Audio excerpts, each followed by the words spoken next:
welcome to another episode of Fans in Motion, the podcast. You got me doing the hosting today because Andy is on vacation to SeaWorld. And no, he's not at SeaWorld. He's in... listen, it's for effect. He's at SeaWorld. It's a lot better than Salty Dog Cafe or wherever the hell he's at. He is at SeaWorld with Shamu and all the dolphins and glorious fish and going to the snack bar and eating fish fillet. You got me, Josh, along with the co-host, as always, Brent.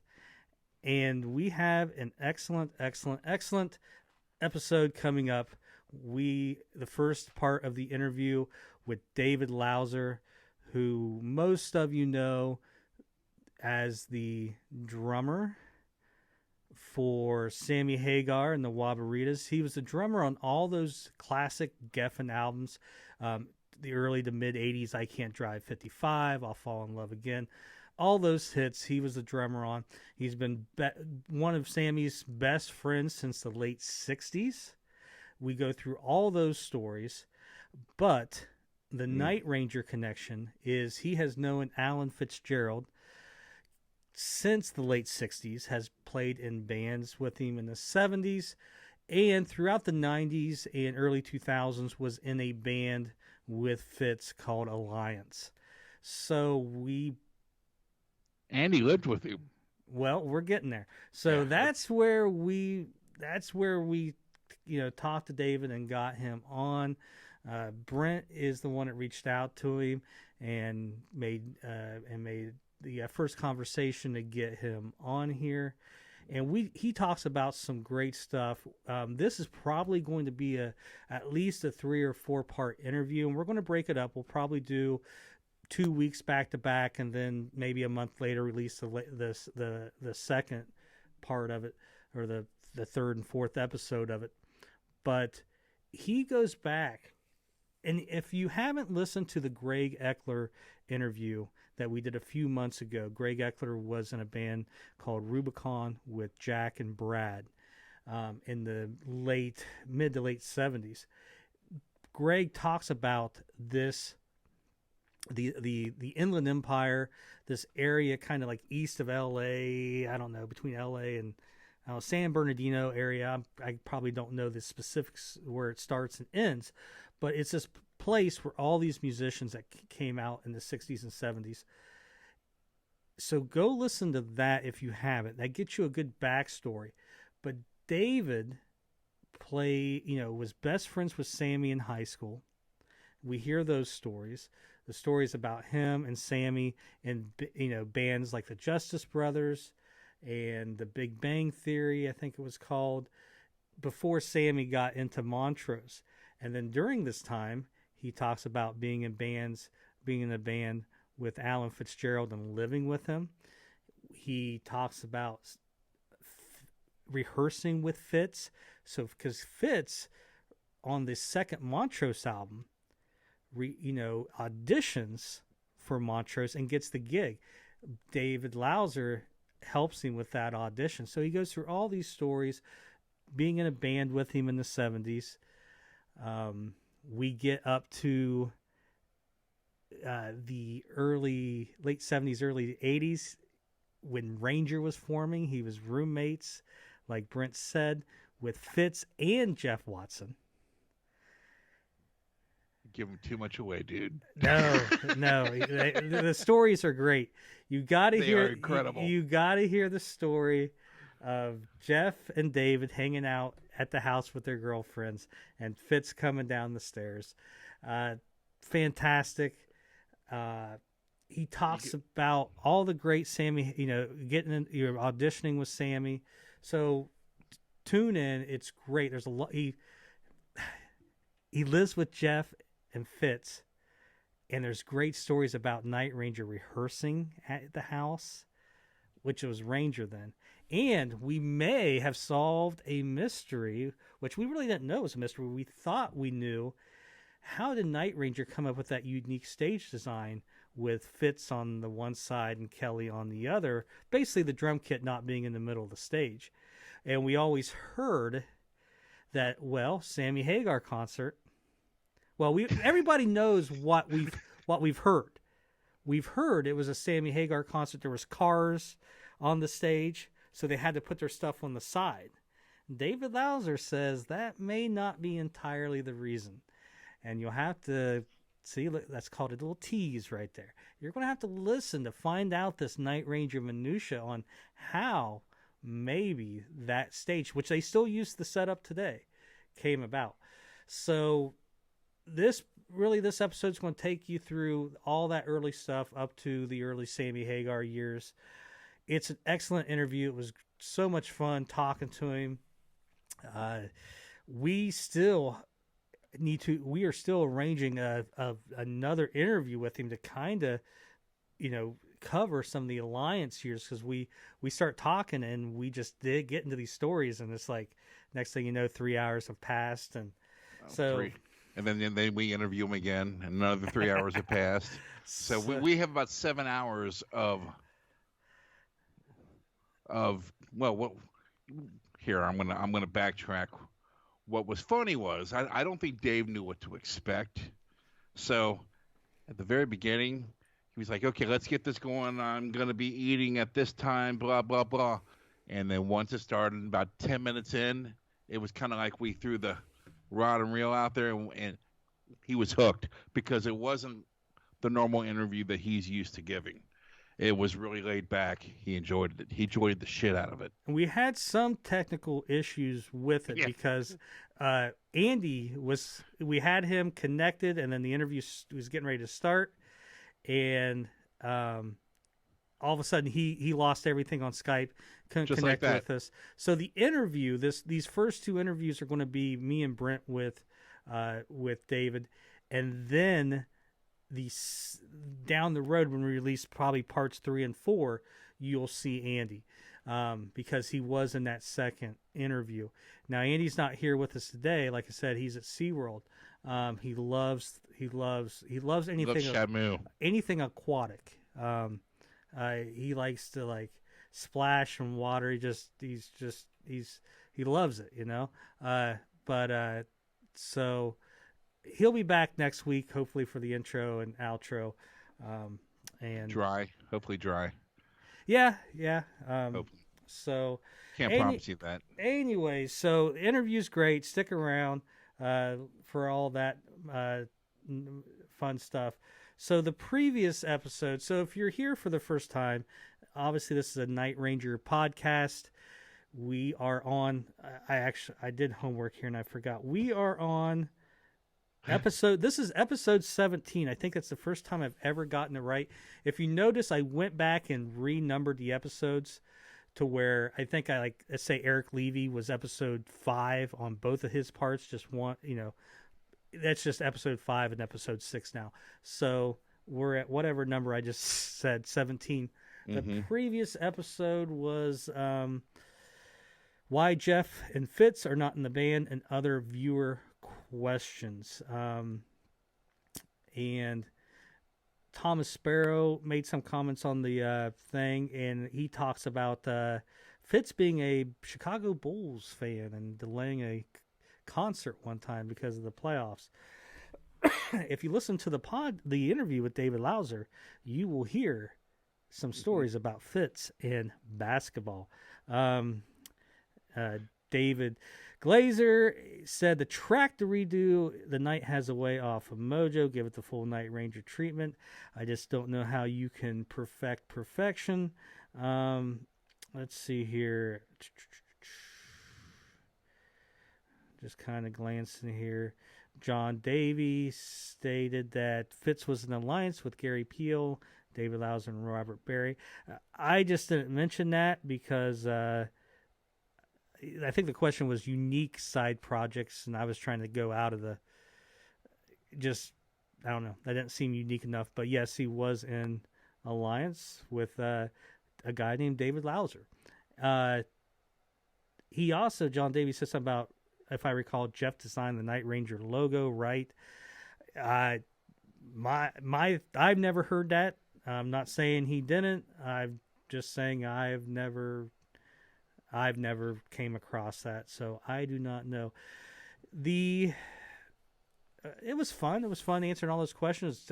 We talked a lot longer than we thought. He would have had to design Ranger first, I and then come up with the Night part. Maybe design Night. I think they was hired by. If you look, there's credits on the back of the Dawn Patrol album. It's actually, I think, on like the right hand side going vertical, not horizontal. So it's not easy to read, but it talks about the people that did the art direction and everything on there. So again, I don't know. And yeah, so that's the previous episode. If you're new here, go back. We do like album focuses and just all kinds of topics. We've done interviews with Eric Levy, who is in Night Ranger, the keyboard player currently. We've done interviews with Joel Hoekstra, who is currently the guitar player in Whitesnake, was the guitarist for Night Ranger roughly 2008 to 2014 was when he was there basically full time. Greg Eckler from Rubicon with Jack and Brad and other bands. And then this one, David Lauser, Sammy Hagar, and the Waboritas. So that's the previous episode notes. The previous episode is basically there's a fan page, or there's a tribute page on Facebook where this podcast kind of comes from. So go to Facebook, type in Night Ranger Fans in Motion. You'll see the page. Click on it. We share. There's tons of stuff being shared. It's a very active page. Again, we are not affiliated with the band. I think we get some people who think we are. Yeah. We are not. I'm more than welcome for Jack to put me on payroll. But that has not happened. So, but we are not affiliated with the band. So if you go to the page and hey, Brad, I really like you and all that stuff, you're not talking to Brad. You're talking to other Night Ranger nerds like yourself, which is nothing wrong with that. So, any Night Ranger news? I don't think anything's... Joel released another quarantine track. Very cool. I think it's with the same guy that he did the Jane song with Mike Portnoy. So, if you get a chance, go check that out. To me, as much as I love that Jane track and the newest one, I still like the Echo Bats. That was probably my favorite from this summer. Nothing new in the Jack camp. Someone posted on the page. I'll try to state his... Hey, before I forget, I do want to give this guy credit. We talked about in the last episode, we were talking about that Night Ranger concert where they were playing in a mall. Kevin Barrett is the one that posted those photos. Okay. You found that? Yeah, I just happened to remember the name. So... so he's the one that posted those photos. So I had a question from somebody on the page. Dave Nadelman asked me, Josh, where is Night Ranger playing in Indiana at the end of October? Is it Shipshewana or something like that? He wants to know how the hell you can say Shipshewana, but you can't pronounce anybody's name. I don't know if it's pronounced that way. Listen, it's Chapin, not Chapin. All right.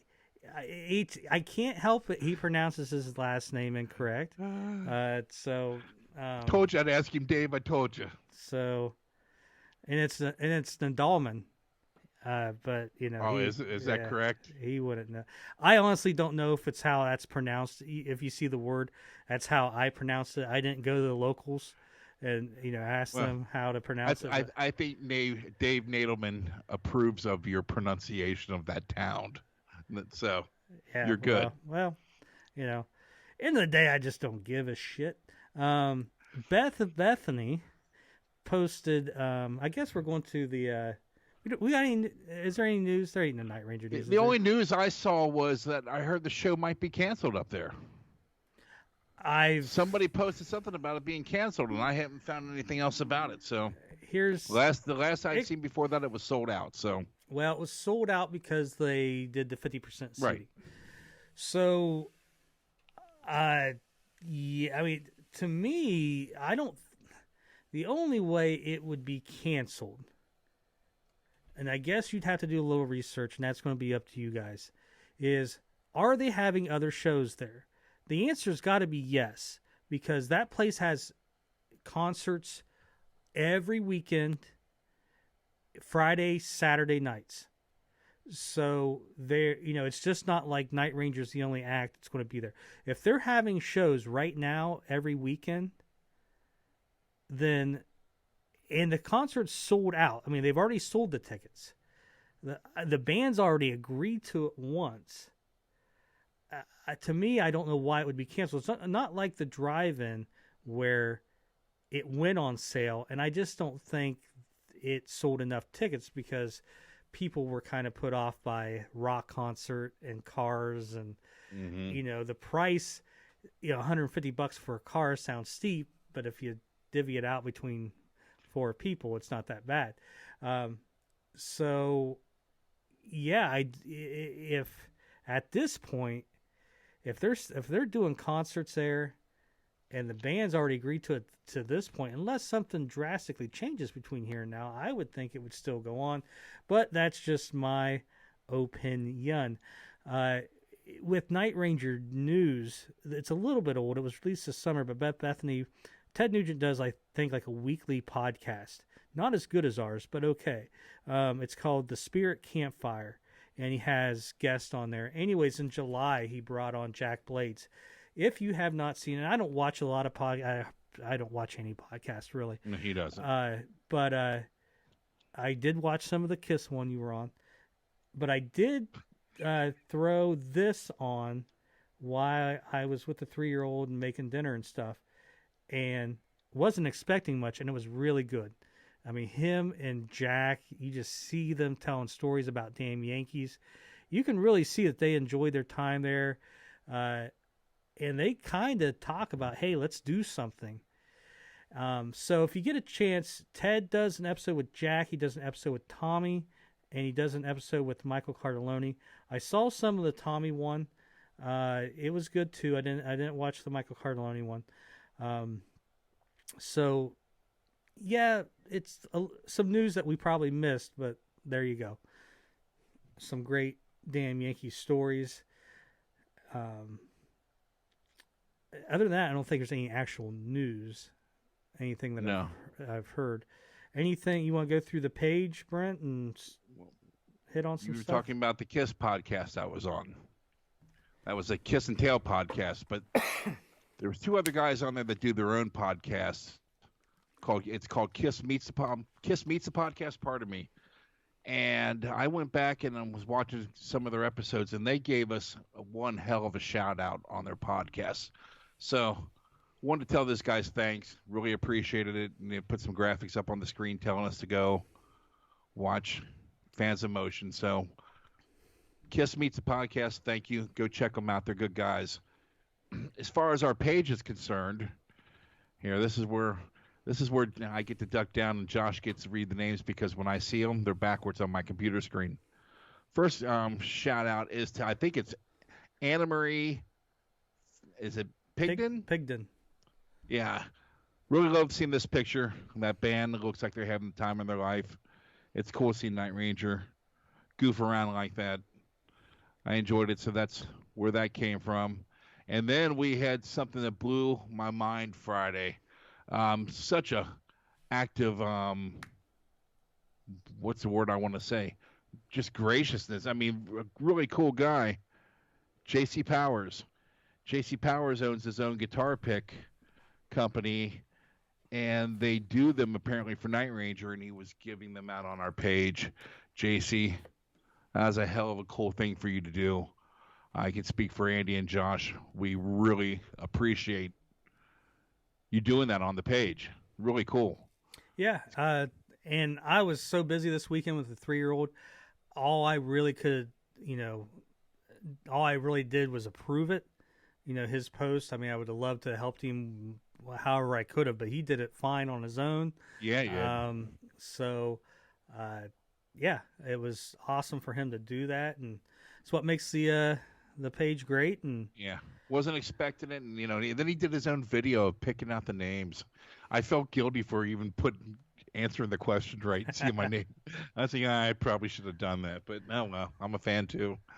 Yeah, I didn't. I got to watch some of the, I can't remember if it was the video where he was picking the names or what, but I still am behind from this weekend. So, but yes, very, very cool.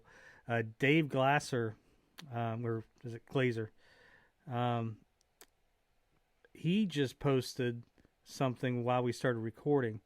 It's where he's playing 10 pieces of a song, or 10 classic songs. Oh, is he doing that now? Okay. It's, basically asking who can ID those.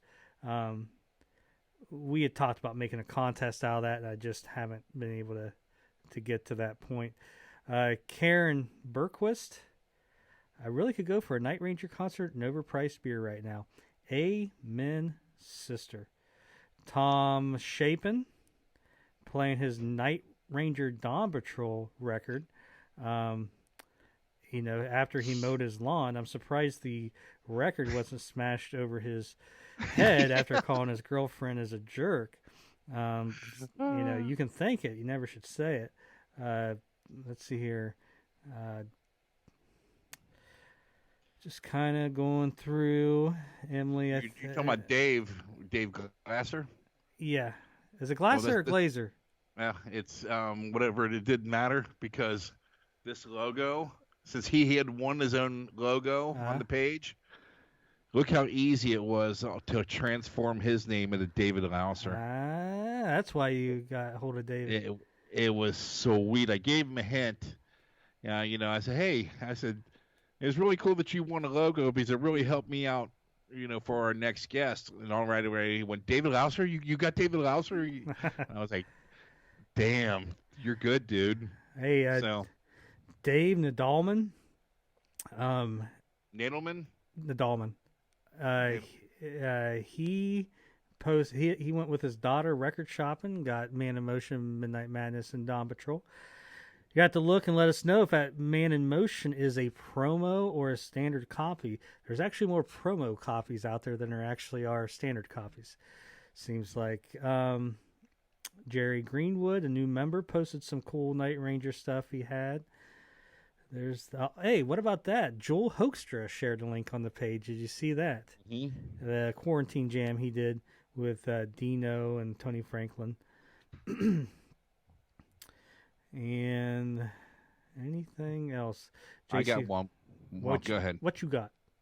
Well, this week we had a birthday for Mr. Kelly Kagi.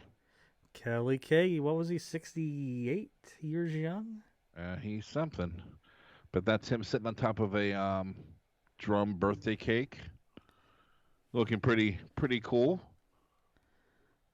Yeah, people were wishing Kelly a happy birthday on our page, and I'm thinking, I wonder how many people actually think he's seeing this on our page. I mean, who knows, Well, hopefully. It just goes back to what you said. We're not affiliated with Night Ranger, so. And I don't have the time to message people, so I just approve it and let other people tell them. If you share something on you share it to our page from your page, and your page is private, it's not going to come up. So you either need to make what you're sharing public, or what I would just tell you to do is save that picture that you're going to share to your phone and then just post it directly to our page. I was messaging people and telling them, and I just don't have the time for that. So, and then you delete it, and then they want to know why you deleted it. You're right back to giving them a message. So I approve it. Hey, Chapin got the Japanese version of 7, which has the Japanese bonus track, the re-record of Let Him Run off of originally off of Midnight Madness, and it contains a track that was not on the American version, a track called Crazy World, which is probably one of the best Night Ranger songs out there. Amazingly enough, left off the album. So, anyways, great, stuff on the page. As for buying any new music, there's nothing Night Ranger. I don't think I've got any Night Ranger collectible stuff in. Probably the only new music I got. I love classic country. If you like classic country, Roy Orbison, stuff like that, go check out a dude Logan Ledger, very good stuff. YouTube, there's a song there called Starlight. He has a video for. Just some good mellow, good lyrics, stuff like that. So you want something a little bit out of the ordinary? Logan Ledger tracked down the song Starlight. I think that's the single and everything. There you go. Yeah, the only thing I got was Ace Frehley's new album, Origins Volume 2. And, of course, it's not down here. It's actually on here. Yeah, I didn't think about showing it. And my daughter got home from Gatlinburg and brought me that. There you go. That's sweet. I don't have a kiss room to put it in anymore. Just put all that stuff on eBay, man. I'll tell you about that later. After we're done recording this.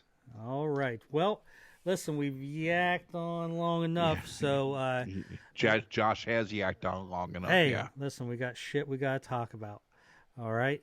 So, anyways, part 1 of the David Lauser interview. If you're on the YouTube page, go click subscribe.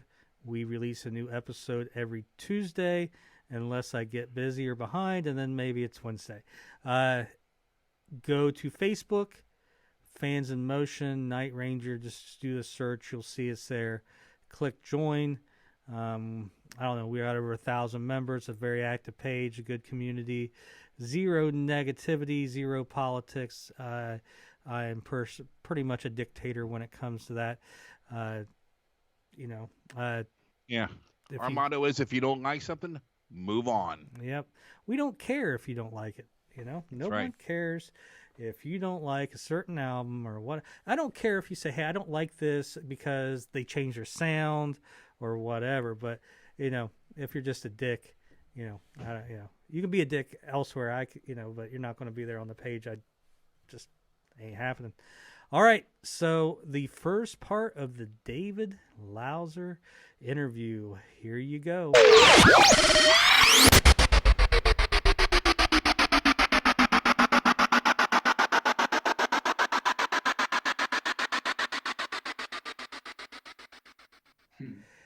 Hey everyone, welcome to another episode of Fans in Motion. Today we have a great guest.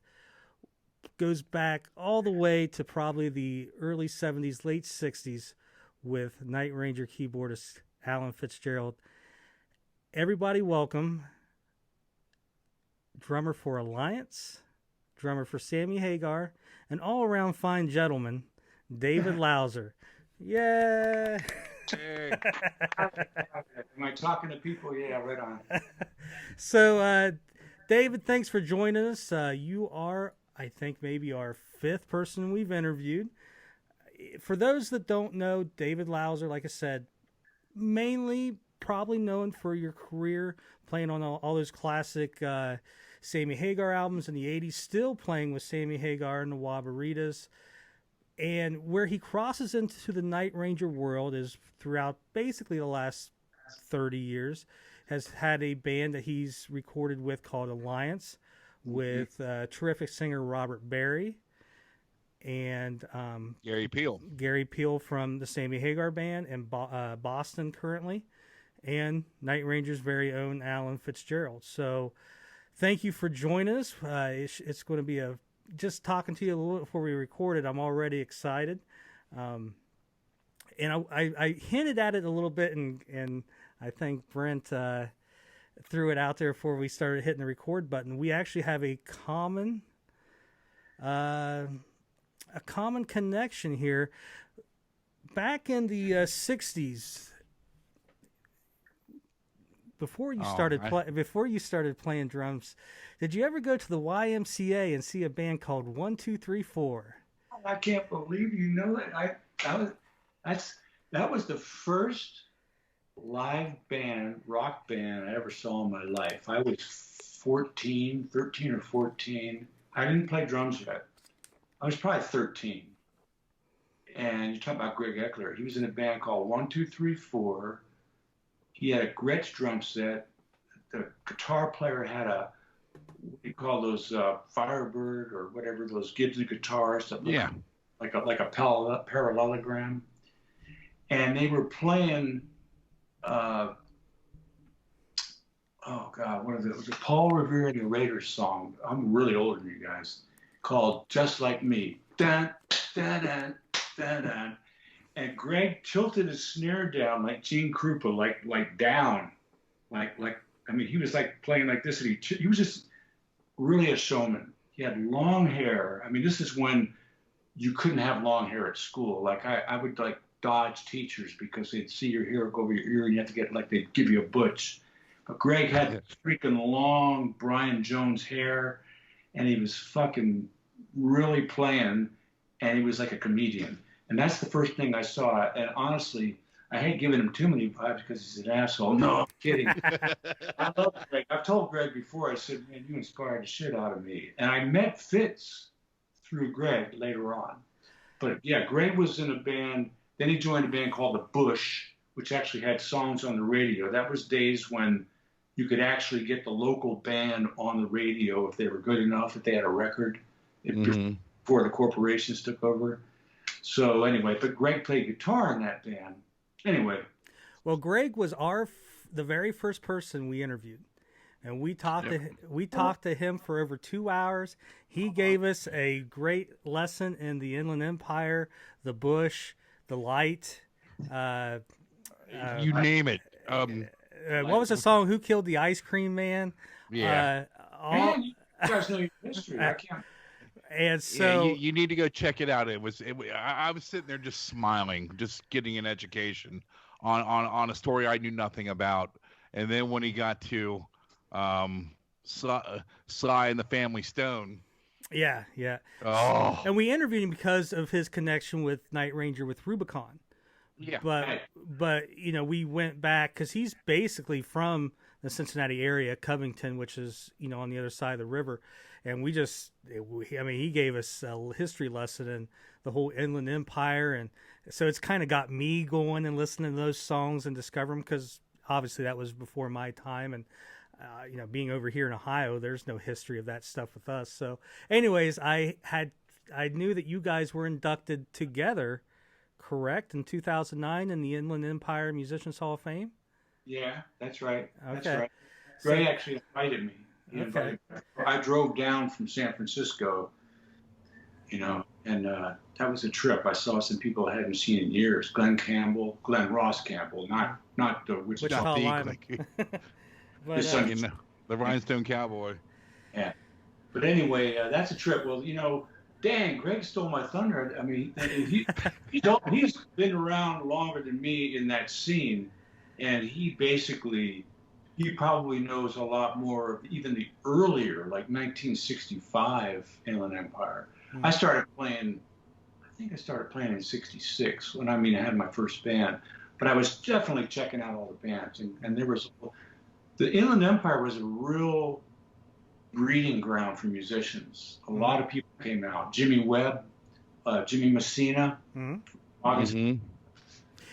Like Greg, Brad, Jack Blades is actually from, I think, Palm Desert originally, but whatever, yeah. Southern California. Well, I like going to those songs like The Light in the Bush and reading the comments, under the videos, because it's fun to hear all those people's personal stories and kind of like what you were saying that they were a local band, but to the kids in those communities, these guys were rock stars, and they were on the radio, and so it's fun reading those stories and everything. And I just thought that it would be just a little interesting thing to throw out there. Just that Greg Eckler was the very first guy that gave us a chance and let us interview him, and it was great. I just talked to him a couple weeks ago about maybe bringing him back on and just talking about some other things, but. Brent, you talked to me before we started recording. You wanted to ask David a little bit. You were wanting to ask about maybe like him getting started. Go with what you were telling me. Yeah, I had read a story, and I don't know if it was your website. It was years ago when you first started playing drums, and how I have a similar story, except for it was my legs. But reading that you had a bucket, I think it was wax paper to make a snare sound, and another bucket and a shovel. I mean, that's fantastic. I mean, what I thought was amazing about it was you actually practiced with the band doing that. Yes. That was some. MacGyver stuff. Well, no, that was just some drive to really want to do this. And I just really thought that was a hell of a cool story.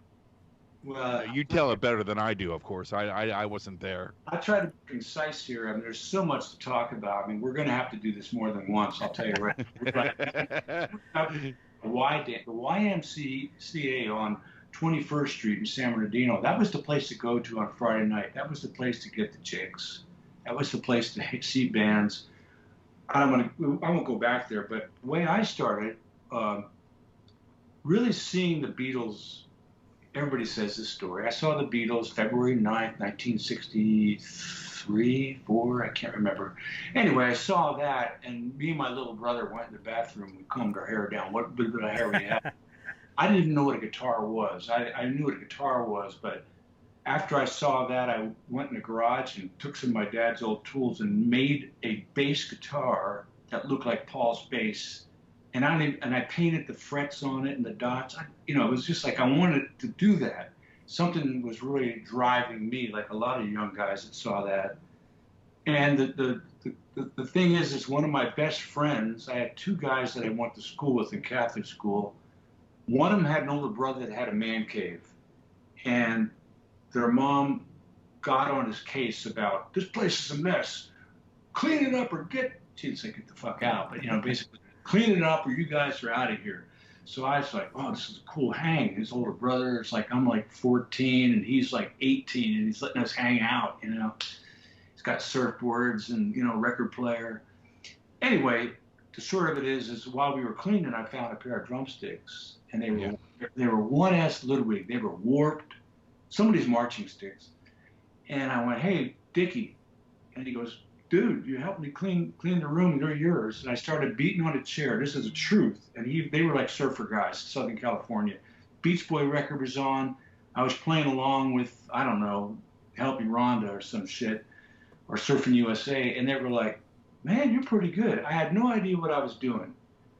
And my other best friend played guitar, actually took lessons.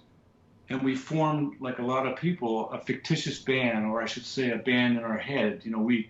And that's where I was doing the plastic bucket and the shovel for a summer. Yeah. So we called ourselves Youngblood. That was before Jesse Cole and Young had the hit. And my older brother was like into music. He worked at the radio station, and he explained to me that blood was a kind of like a slang for a black guy. But we thought, we're Youngbloods, whatever. Anyway, I got my first drum set. In ninth grade, I think it was like the Christmas of ninth grade, and I was already in that band. We didn't have a bass player yet. We just had a keyboard player who really could play piano. He had a Farfisa organ, and then Jamie was playing guitar, and I had my buckets. And we got this other bass player, and within 3 months, we were playing at the high school assembly. We did House of the Rising Sun, and It's All Over Now by the Stones, and that's how I started. I mean, I wish back then people had videos, because I don't even know how we played, but it was, a lot of guys were going to like baseball practice after school and stuff. Every day after school, our parents let us rotate a week at this house, a week at that house, because we drove them crazy. We practiced that. We were like driven. To have that kind of drive is a blessing. When I look back at it, I was a teenager and I was in love with playing music, and I didn't take it seriously. I didn't think I need to go to college and get a master's in music or whatever. My mom made me read, though. She said, okay, you can play drums, now you can learn how to read. So I did learn all the technique and rudiments, but I don't want to digress too much, but I really didn't take music seriously until I was in my late 20s, when 30 was on the horizon. I thought, fuck, I can't play in bars my whole life. I'm getting a lot of, there's a lot of women out there and having a good time. 29, I don't want to be doing this when I'm 39, Mm-hmm. That's another story. But so What year? So what year was that where you were first start getting into your first bands? What time frame are you Let's say talking? 1960. Let me think about it. God, I don't want to talk about my age, but whatever. Okay, 1966. It was 1966. I did my first gig at Arrowview Junior High School, and it was like I only had like three. I had like a pair of drumsticks. I remember. I think I had three drumsticks, and I was so nervous. It was the only time I really had stage fright, but it's just the one time. Isn't that funny? And my stick cymbal that flew up in the air, and I grabbed the one last stick off my kick drum, and everybody in the school came up, Lauser, that was so cool. You threw that stick and caught it, man. You know, but that was 1966. So it was the spring of 66. Now, you're playing with, local bands and everything. When did you and Sammy cross paths first, or was it you and Greg Eckler kind of cross paths first? Who did you start really, hanging out with the most? I'll tell you what, it really, when I think about it, it was Sammy first. I was a junior in high school. So my band was together from 9th grade till 11th grade. And I started becoming disenchanted with the band. We changed our name. We changed members. My best friend was in the band. It kind of was really emotionally hard to split. But we were sort of fizzling out. And there was a guy named Eric Fields. This is important. And his brother's name is Barry. He was older. And Sammy and Barry Fields were like buddies from Fontana.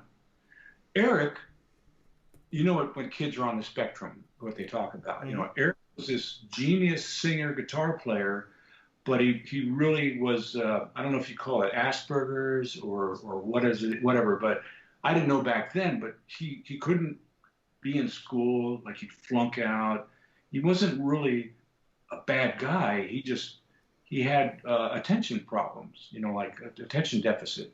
Anyway, Eric was in a rival band with me. I mean, not with me, but he, in my high school, the Youngblood, the rival was a band called The Almost. And it was two brothers, the Mostellers, Kenny Mosteller and Benny. And Benny was in a wheelchair, and he played bass. And Eric and this other guy, Bruce, was a singer. They went on to be in a band called the Caretakers, which was a pretty big band in the Inland Empire during the Light era, when it was in the Light. In fact, the Caretakers opened up for Cream at the Swing Auditorium, the Disraeli Gears tour. That was the first concert I saw. Sam took me to that. He said, bro, I'm going to take, not bros, just David. But anyway, getting back to how I connected with Greg and all those other people, Eric, we used to the what do you call it? The feeding trough or the watering grounds or whatever. I can't think of the word. Watering hole was Lear's music. Everybody, the thing about San Bernardino was cool was this store called Lear's Music, and they were smart because they took a picture of every band. Like the Light was on the wall, our band was on the wall. They realized that if they catered and sort of made all these bands feel like they were special, well, this is where they were going to buy their gear from, and it worked. They even had a rehearsal studio in the back that had all brand new shit, like stack of Marshalls and brand new kit. You got to play on the best shit. Wow. So I've seen Greg jam back there. My band jam back there. I got some bad stories about that. Anyway, so I'm at Lear's. Eric comes up to me and says, dude, he didn't say dude back then. He goes, David, there's a really good band being formed. I'm in them right now. They're really good. He named some names. He told me Benny Mosteller was the bass player. I said, oh, I know that guy. And he said, you ought to check it out. They need a drummer. So I went to the Mostellers' garage, and there was this big Mexican guy named Jesse Llamas. And he played, that's why I'm deaf in one ear. And he was a blues guy, and he played really loud, but he played with distortion. Back then, no one really had ballsy guitar sound. Anyway, it was Jesse, a guy named Mike Lofi, Eric Fields, the guy that turned me on, and Benny bass. Well, it was 3 guitar players, drums and bass. Well, Eric didn't dig it because he was going to be the lead singer, and everybody sang, except for me, vocal that is. So he quit, and he basically told his brother Barry, "Hey man, I'm quitting the band."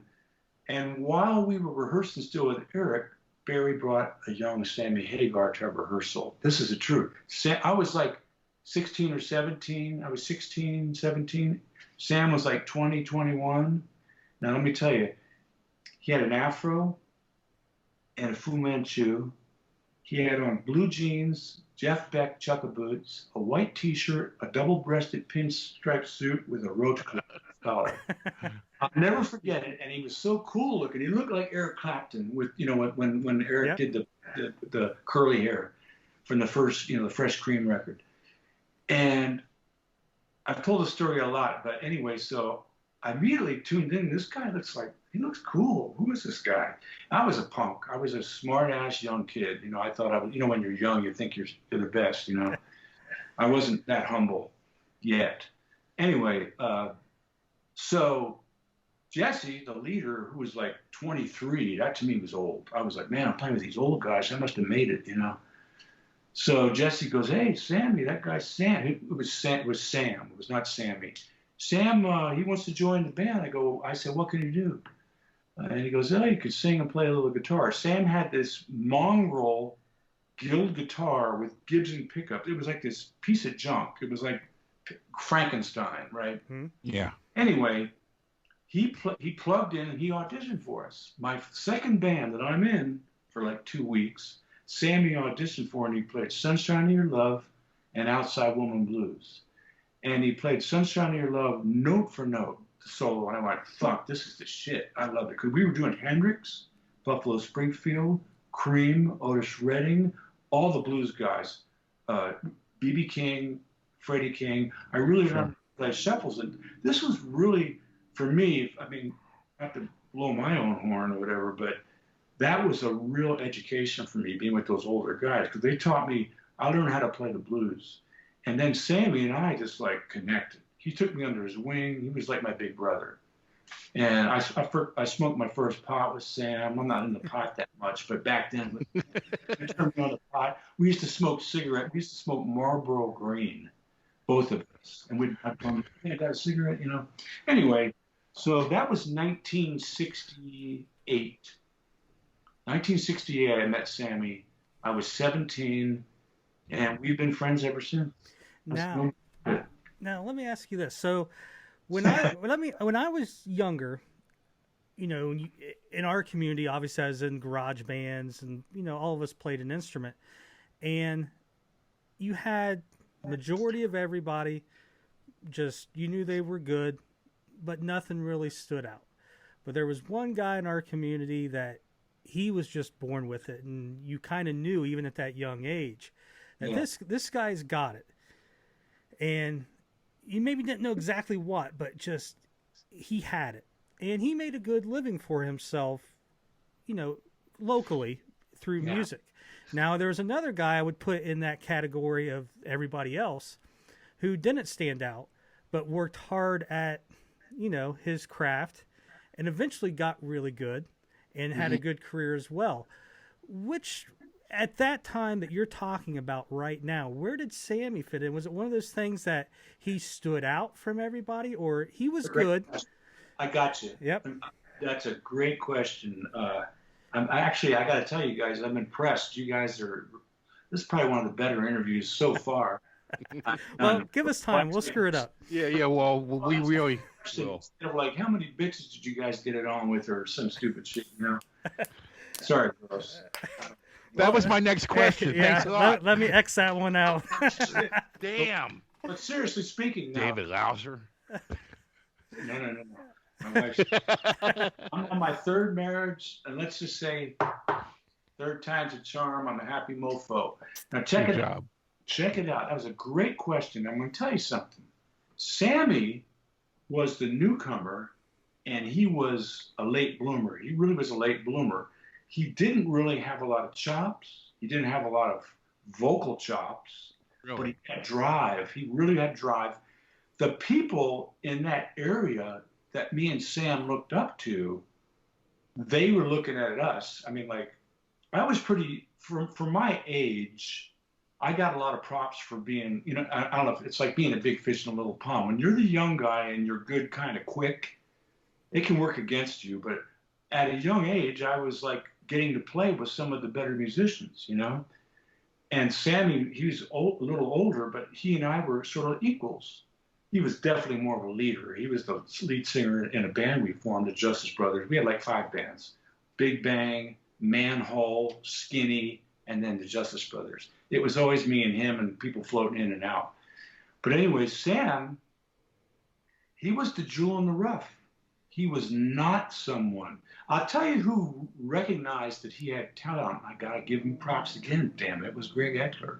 Because Greg was brushing feathers with the best musicians in town. They were in a band called Cock Robin after The Light. Yeah. Sammy and I, so in that band with Jesse and the bass player in the wheelchair, Benny, and Mike Lofi and us and me, that was called the Mobile Home. We lasted maybe 6 months. We used to play at this place in Riverside called the Purple Haze.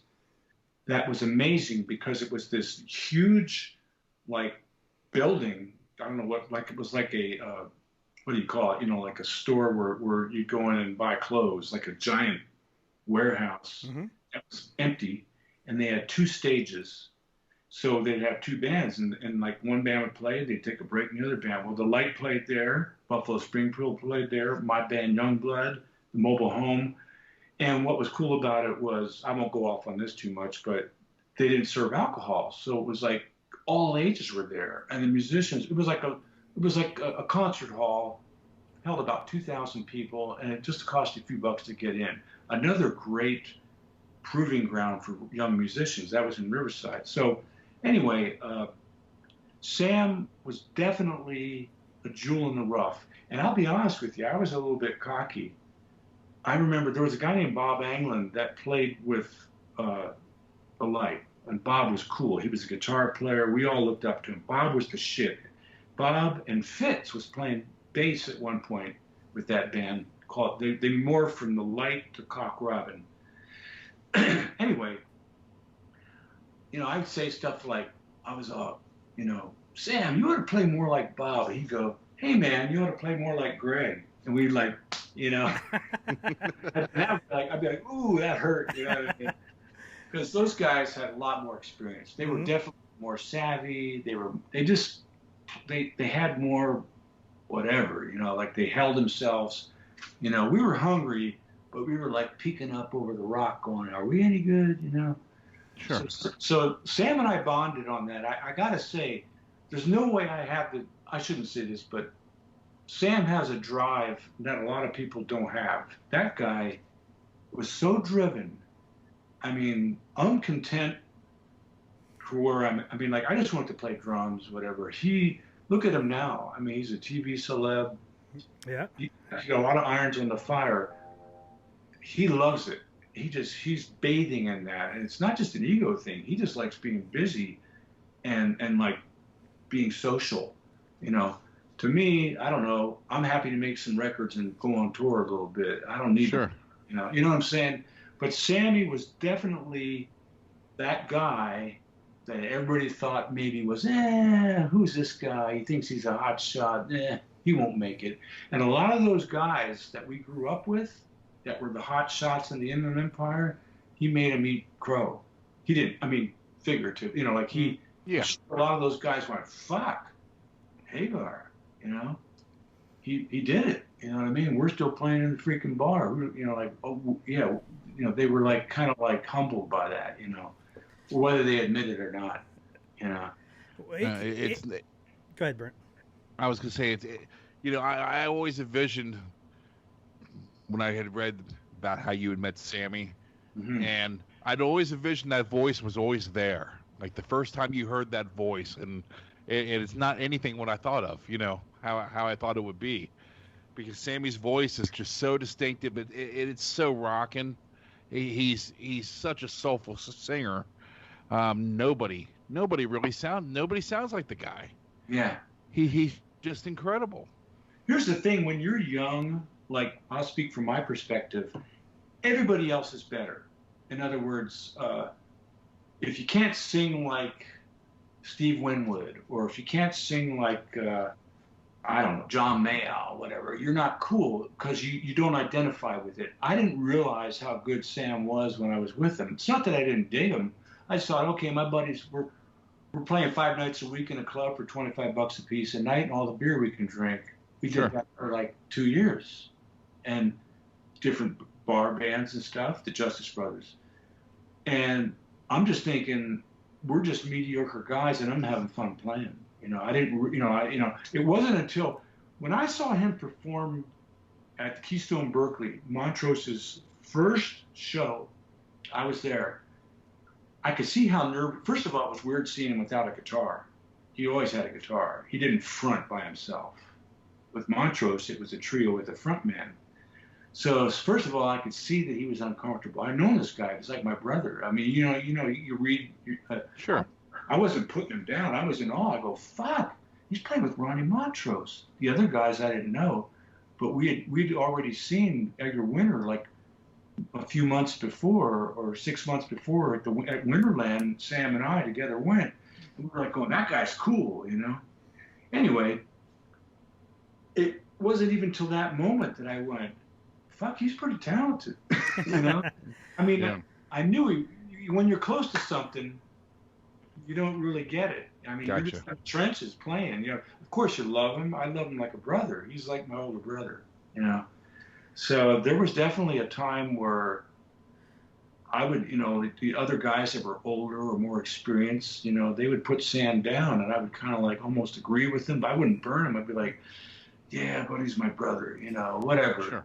Well, you can't underestimate drive and motivation. In some ways, it is as equal or maybe even more important than talent. Amen. And there's a great quote by Elvis Presley, and I can't remember it. If I had time, I'd look it up. But it encapsulates, whatever that word is, exactly what I just said. But you can have all the, like I said, all the talent in the world, but if you don't have the motivation, or right. And it's a combination of a lot of things, opportunity and stuff like that. But yes, don't ever underestimate motivation and that burning desire. That sometimes can actually get you farther with less talent than someone that has talent and no motivation. There's an old saying that's people that, people that are successful are the ones that don't quit. Yeah. I'm paraphrasing. We're like, yeah. What is it? It's 10% talent and 90% sweat. Whatever. There's like these silly adages. Yep. I get what you're saying. Sam is driven with how many syllables are in that? Driven. He's still driven to this day. He's 70. Let me think. He's born in 40. He's 73 years old. Mm-hmm. He's 73 this October, I think. Yes, 73. Guy called me up the other day, just yesterday, jacked up about watching House of Cards for the first time. As his wife's getting him into series, he goes, "Bro, I just finished House of Cards. It was fucking killing." I mean, like I go, and I saw that like 4 years ago, whatever. But anyway, he was like, he still sounds like that young guy, chomping at the bit, excited. He's excited about life. Well, what's cool? I was going to say, it never seemed that success really never spoiled the guy. It always seemed like he was a down-to-earth guy. I met him one time when he was in Van Halen, and he couldn't have been nicer. No, Yeah, no, Sam has social graces. He's a really nice guy. He can be a badass, though. We've never really gotten into an argument or a fight, but I've seen him. I've seen the needle go into the red zone before. You know what I mean? Well, how much was his dad was a boxer? Exactly. So sorry, Josh, I'm not trying to step on you there. All right. Apologize. Go Well, ahead. you're going to see that needle move when you've had a friendship that's lasted as long as you guys as well, over 50 years. That's what I thought was really great, that you guys have been friends for that long. Right. One thing I took out of his book, and I guess it's just maybe it's the way I am. I don't make new friends easily. I have a real close circle, and once you're in there, you're there. Right. And all my friends, I've been my friends for decades, since we were kids. And one thing I took out of his book was when his first son was born. I think he said you guys were out eating fish and chips, 1970, and it's just, I just remember reading that. It's like, man, that's kind of a cool friendship. You guys have been. I got goosebumps because Aaron is my godson. His son is my godson. I got goosebumps. I got the chicken skin. But it was. I'll never forget. We were it was the county hospital in San Bernardino, which is no longer there. It's right around the corner from Pacific High School where I went. And he was pissed off because this is back in the day when men weren't necessarily allowed into the delivery room. And some were, but not county, Anyway, he was like, man, Dave, it's weird when I think when he doesn't really call me Dave. My nickname's been Bro for a long time, which is a funny story I'll get to that. Justice Brothers.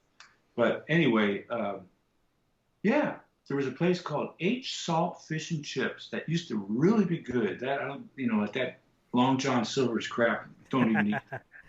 But anyway, we sat on the lawn, and then they came out and got him and said, "You have a little boy." It was like, I remember that day.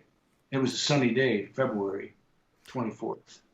That's crazy. Just I just remember reading that, and it just, that kind of stuck out with me, of just, wow, those guys have been together through really everything. Birth of children, your career.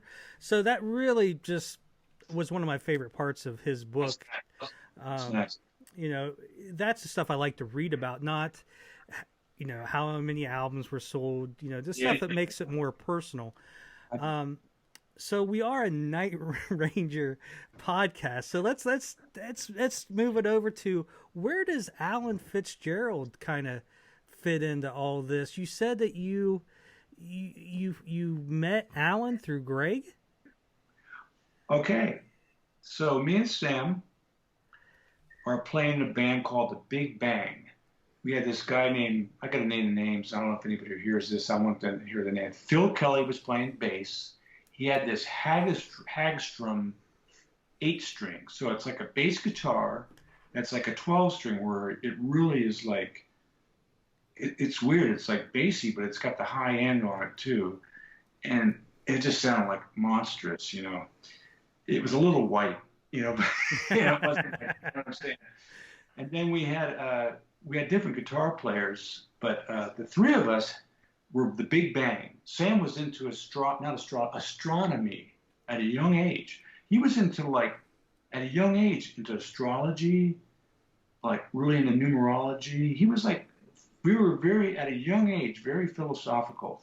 So anyway, that's why I call it the Big Bang, which is, there's the theory of how the universe started is the Big Bang theory, and then there's steady state. He had a publishing company called Steady State, or not a publishing, whatever. He had a lot of these things, the number 9 to him is special, in numerology, if you know anything about that stuff. So we're playing at this, we're playing in bars. I'm underage. I got my brother's, back in the day, you got a temporary license that didn't have a picture, and had blue eyes. So I had his license, but it was just a temporary, it had no picture.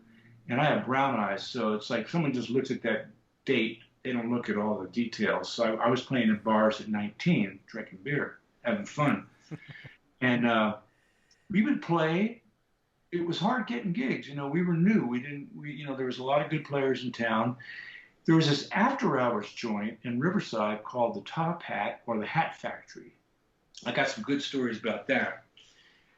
So Greg's band, Cock Robin, to keep their chops up and just do something, when all the bands and all the clubs in the Inland Empire at 1:30, last call for alcohol, everybody would go to the Hat Factory. So you'd like, put a bottle of whiskey in your pocket, and it was no alcohol. So you just order a Coke and then, whatever. So Cock Robin was playing there, and they were great. And Fitz was in the band. It's the first time I saw him play. He was playing bass, and it was fretless. I'm like, really? There's no frets on this bass, and it had different colored strings on it, like orange and green and whatever. It was Greg, Fitz, Bob Anglin, and then a guy named, John. What was John's name? John went on to be in a band with Sal, called the guy with the Beau Brummels. What's his name? Sal Valentino. Stoneground in San Francisco. Anyway, this John Blakely. So there was a quartet on stage playing James Brown and Greg singing like fucking James Brown. They were bad. I mean, Sam used to say, Greg's a bad drummer and he sounds like Aretha Franklin. Great voice. So they're playing, and we used to go in there to check them out. And this old private eye detective guy, he was a real shyster, Joe Klur, was the owner and proprietor. So Joe was the guy that we'd go to get a gig. So we eventually, when Cock Robin, like the nights they didn't want to play, like they were there all week, we took the oddball night, Sunday and Monday. The gig was from 10 a.m. till 6 in the morning. So I did that for yeah, believe me, I can on about that. I remember me and Sam one time were going to 7-Eleven before the gig just to get some munchies. We thought we were hot shit, rocked out. We were wearing back then you wore girls' clothes. If you we looked like the guys in The Faces, Rod Stewart, a shirt, long hair, bell bottoms, scruffy. And this chick, I remember she looked at us and she goes, "You guys look sick." And she didn't mean cool. She was mean that, but she was hot. We're like, "Hey, what's happening?" That stuff looked good. Anyway, so we're playing the Hat Factory, and there's a lot of cracks in between, but I met Fitz through then. I was just enamored with the band, and I was just, I started hanging out at their house, their jam house. It was like a place to go. I remember Fitz showed me some bass lines and stuff. I play a little bass guitar. And he's we're about the same age, but he just seemed like a grown man to me. I just I was fell off the turnip truck, as they say, What year would this have been? This 1970. 1970. You weren't trading blouses or anything? Yeah, I say that because the guys at Cock Robin would shit with Bob and Fitz and then Bob and Fitz. I remember they'd wear these really good clothes, but they weren't making a lot of money. And that I'd come in, Bob had on Fitz's pants. So they changed. they were changing different, not bras, but yeah. I mean, they were a real band, I just giving you crap. Well, even at that age to be playing a fretless bass, I mean, that's not an easy instrument to play without. You had to be very good and very precise to play a fretless I got to bass. go to a non-technical thing from my man Brent for a second. There was a place called Judy's at the mall that had clothes.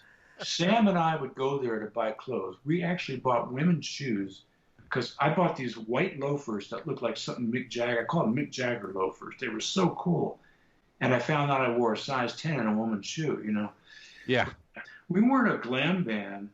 I mean, we looked really scruffy. We had facial hair. My beard looked like an armpit. But, I mean, we looked like, we were trying to look like Rod Stewart's band. Was this before the Dolls, the New York Dolls and stuff like that, or was it around the same time? They were, they were doing that in New York too, so. This is way before that. This is this is Cream. This is Rod Stewart and Faces, Maggie May, whatever, 1969, 70. Anyway, Fitz and I became, I don't want to say friends, but he took me under his wing. He saw me as the young kid that was hungry. And Sam, being older, was starting to get gigs where I couldn't play in cocktail bars. And Greg played with him in some bars and whatever. But fast forward, let's just say that we progressed as a band. We started getting really good. We got a keyboard player that used to be in Grand Funk Railroad. That's another story. Al Shane. He had like these Leslie speakers that were beefed up with Altex. Another reason I'm deaf. So we could sound like Procol Harum or what is it like Spencer Davis. Or whatever. We had a badass keyboard player. He was like 29. That was old. When you're 19, 29 is old. So and then we had a bass player named Jeff Nicholson, and we were the Justice Brothers. And then later Bob Anglin from Light joined that when we moved to San Francisco, and how Sam went springboarded from that to Montrose. But what happened, we were in this band, this club in San Bernardino was infamous. It used to be called the King of Hearts. It was on Highland Avenue across from Paris Hill Park. And we called it the nightclub. And then it got that nickname, and that's what they called it. And the owners, Bev and Ross, let us do what we wanted to do. And all of a sudden it turned into a hip rock place. We weren't playing, well, it was before disco, but we were playing rock and original material. So those guys from Cock Robin came in to check us out. All the good musicians, plus the women were here. I mean, there were some fine ladies. I mean, all the cute chicks were coming to this club, and they were 18 because they allowed 18-year-olds in at the bar. Like, it's weird. It's like 18-year-old girls could go into the bar, but you had to be 21 if you were a guy. So it was ripe, So anyway, Fitz would come in there, and we were doing original songs. I remember Sam had like 4 songs. I wish I had a tape of them. One was called The Rain Has Come, It's a Fact, and I forget what the other one was. But anyway, they were kind of progressive. We were making shit up. We didn't know what we were doing. We were playing odd time signatures and stuff. And Fitz, I remember he came to one of the gigs, and I asked him, so what do you think of me, man? Because I looked up to him, and I go, am I good? And he was like, if you practice, man, you keep practicing, you got talent, dude. It was like, he kind of like being the older bro, but like, he's like 6 months older than me. So I don't know how it happened, but the Justice Brothers, this is when Fitz and I really connected. The Justice Brothers were in San Francisco. That's a whole that could take hours to talk about, but Sam, we did everything. Sam, I have on tape. I have cassette tape of the Justice Brothers doing a James Brown medley with Sam singing Hot Pants, Give It Up or Turn It Loose, and Super Bad. Wow. I'm bad, super bad. Sam singing that shit. Yeah. We were a good little funk band, but whatever. It was cheeseball. We were playing like whatever you could do to get people dancing. In San Francisco, you couldn't just rock out. You had to play the popular dance songs, Sly Stone, whatever. Yeah. So that band fell apart when Sam went to Montrose. We tried continuing without Sam and the keyboard player as a trio. No way. You don't go from 5-piece to 3-piece with 2 major guys. So I went back down to Southern California with my tail between my legs. I was skin and bones, and I moved in back with my parents. And the bass player that I was with the Justice Brothers, Jeff Nicholson, we were tight. And he said he'd been in contact with Fitz and a guy named Ted Trujillo. And we formed a band called Ready Teddy, and that's the first band I played with Fitz like on a regular basis. We played on E Street in a place called the Family Dog, and Fitz was playing keyboard in that band. And the owner of the club was a keyboard player, and so Fitz just walked in and there was all the gear. But we became very close then, and all 4 of us got a house together, a band house, and we were roommates. And that's when from there, so Fitz and I became close, and I gained respect as a musician and whatever. Now here's a guy that was playing bass with Cock Robin, and also like able to play jazz and fusion, and we were doing like Doobie Brothers and Sly Stone, Larry Graham, and like Steely Dan. We were doing pop rock, but. Bill Church, I'm going to move fast here because there's so much to talk about. Bill Church, great name. Bill Church, love Bill. I'm still in touch with the amazing Electric. So Church got fired from Montrose, and Sam, knowing Fitz from the days, offered him a gig, but he had to audition. So we were playing at the Family Dog. There's no bullshit. 6 nights a week. We had Mondays off. We played Tuesday through Sunday, 5 hours a night, 6 days a week. You talk about chops. And we were doing shit like Mahavishnu. I didn't really do a good open stroke roll, but we were doing stuff like one word, and we over time we got more progressive and just crazy. It really was a great, again, teaching ground. But Fitz was playing keyboard, so we were playing 6 nights a week, 5 hours a night. Most bands know you go on at 9, you get a 45-minute, 15-minute break, you're done at 2 o'clock. And Fitz asked me, he said, "Bro," and I was bro at that point. He goes, "Can you? I got an audition for Montrose. I ain't played bass in a while. Would you mind playing some drums with me while I play bass, just so I can get in a groove?" You know, and he borrowed our bass player's Precision, whatever. I said, "Sure." So we went in there on our day off in the afternoon when no one was there, and I wore his ass out. You know, afterwards he said, I was young and crazy. I was just having so much fun playing Montrose shit. And we did like all the Bad Motor Scooter rock. We did it like 2 or 3. Sure. He said, "I'm done, man. You're wearing me out. Thank you, man." We did that twice, and the rest is history. You got the gig, you know. And this would have been what, 1974? This was 1974. Very good. Yeah. And so at this point, the first Montrose album had come out, and he's auditioning basically before the second album, which would have been Paper Money. That's right. That he is on. I just want to give a little context for where we're at. Fitz played on Paper Money. Yep. So I think, actually, before they actually went out and played, Fitz went right into the studio. So that's kind of cool in a way. So you're kind of, when you go on tour, you're playing your shit. But, you know, he played everything. But, yeah, I'm pretty sure that Fitz joined Montrose and recorded that record, and then they toured.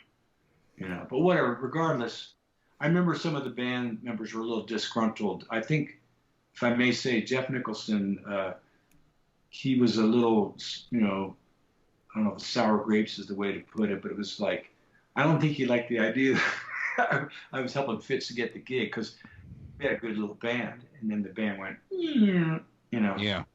So after Fitz leaves Ready Teddy, and you said the band kind of dissipated, where did you go after Ready Teddy? Oh my God, I got to talk about this. I'll be quick. I decided at that point, after seeing Sam perform, and after being in that bar, something clicked in me. Now, I'll just say about myself, I was more, like you mentioned, Rubicon. Mm-hmm. When I was playing in San Francisco, I thought Tower Power was the shit. I thought like rock drummers were lame. As I got older, I'm like 22, 21, 22. I was sort of turning my nose up to rock. They're sellout. They just dress up. They're not really talented. It's just an act. I want to be a real musician. I want to play funk and jazz. Funk, you know. So in that band that I was in with Fitz, we played rock that was kind of cool, like Steely Dan and stuff, and the Doobie Brothers. In order to get the gig, you had to play some pop tunes, but we played a lot of, like, it was really challenging, you know. Not to say that I won't say that I was on Fitz's level, but I sure was having a good time trying, you know. At a certain point, something clicked with me. I realized that I really missed rock. Now, this is going to sound weird, but I picked this band that was way younger than me. I was always the youngest guy in the band. And all of a sudden, I did a 180, and I joined a band. What a cheesy name. They're called Free and Easy. They were two brothers and a cousin, and they all sang three-part harmony. They were as white as could be. They could not funk. They didn't know what R&B was, but they could do Beatles songs like the record. They sound like the fucking Beatles. and they played like Alice Cooper, and they were playing what was out there rock. They were playing, you know, David Bowie. They were doing the opposite of the shit that I was doing, and I decided I kind of wormed my way. I don't know if they lost their drummer, if I wormed my way in, but I figured I'm gonna start playing drums. And then we called ourselves Toys. And that band actually auditioned for Carter, who signed Sam to Capitol after Sam left Montrose. Carter was his producer and his A&R guy. Anyway, from 76 on to before I joined Sammy's band, I was in that band for about 3 years, and we were doing original material, and we were actually getting some interest with people, and we did some auditions, and we played all the clubs, and Sam came to see us play. Now, this is a little thing I want to say because it's personal to me. Sure. Sam knew that I was kind of like a funkster. You know, he even said to me, bro, I appreciate what you're doing. I'm not into it. Like I'd say, check out this Garibaldi beat. You know, it was kind of, he wanted, you know, he wanted lead. I dug Led Zeppelin, but I was like, to play 2 and 4, I just got, whatever. You to be in a drummer, Brent. I didn't want to just go boom, boom, chock, you know, but to play that right is just as hard or harder than playing all the 16th notes. Mm-hmm. Well, Sam came and saw me playing with Toys, and we were playing like all the cool clubs out down at the beach in San Bernardino, Riverside, and we were in touch all this time. You know what I mean? He called me from the road, bro, I'm in Cincinnati playing, I'm starving out here, how you doing? I go, oh man, I'm gigging, how you doing, bro? You know, he even auditioned me once while I was making that rock transition, and I didn't get the gig. It was after he left Montrose and he was doing the Red album. Because Sammy's first record, 9 on a 10 scale, had 4. Mm-hmm. Ainsley Dunbar, Jerry Shirley from Humble Pie, the guy from, what's his name, from,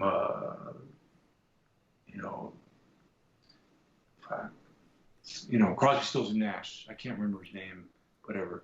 And somebody else, the guy from Steely Dan. There was 4 drummers on that record. That's another story. I didn't have it. I didn't have my shit. You know, I didn't quite have my rock feel. I had chops, but he could tell that whatever. So he came later to see Toys play at the Cuckoo's Nest in Costa Mesa by Newport Beach. Awesome club. Again, the women was killing. We opened up for the Knack there before the Knack got signed. I mean, that, you know, I remember doing some blow with Bruce Gary or whatever. I mean, I'll admit it, you know. I mean, we weren't drug addicts, but somebody had it. Yeah, I'll do it, you know. Anyway, the Knack were cool. But the drummer was really cool. He was really a sweet guy. Some of the guys in the band were sort of assholey. Anyway, so we're in this circle, and Sam was off, and he came in to see the band, and he was going to produce one of our demos, and he saw me playing, and I was starting to rock.